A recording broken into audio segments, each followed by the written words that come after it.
Depuis 2002, le gouvernement a mis en place à l'échelon national le plan cancer, doté de plusieurs missions. Amélioration des soins, amélioration de la recherche, investissement important dans le traitement des malades. Et la finalité de ce plan de cancer était une finalité assez humaniste, c'est-à-dire que tous les Français devaient avoir accès aux soins de la même manière et avoir une qualité de soins égale. Des centres de coordination en cancérologie, dits 3C, ont donc été mis en place pour appliquer le plan dans les structures hospitalières. On y tient notamment des réunions pluridisciplinaires, une fois par semaine. Elles concernent l'ensemble des disciplines qui entourent le malade. Il y a donc un chirurgien, un oncologue médical, un radiothérapeute, un radiologue, un anatomopathologiste, parfois des psychologues. Donc vous voyez, il y a tous les médecins qui peuvent participer au traitement de ce cancer et qui se réunissent et qui ensemble décident de la stratégie adoptée pour le malade.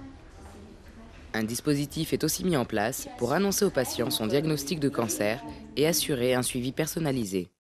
Ce dispositif d'annonce fait intervenir à la fois le médecin, bien sûr, qui a fait le diagnostic et qui est l'interlocuteur privilégié du malade, mais fait intervenir aussi des infirmières, fait intervenir des psychologues, des assistantes sociales.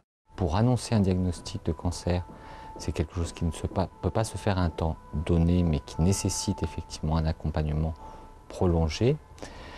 Ça n'est pas une consultation médicale isolée, mais vraiment une prise en charge, en particulier d'équipe et d'accès à des ressources, qu'elles soient hospitalières ou non hospitalières. L'annonce d'un diagnostic de cancer bouleverse immanquablement la vie du patient. Cela suscite un grand nombre de questions et d'appréhensions. L'infirmière voit le malade avant, assiste à la consultation et revoit le malade après. Toute la part un petit peu experte médicale est un élément qui est fondamental. Simplement, la consultation ne se limite pas à ça et est associée à toute une part qui est effectivement l'annonce du diagnostic, l'annonce d'un plan de traitement, d'options de traitement. Le plan cancer s'avère très efficace dans la prise en charge de la maladie et des patients.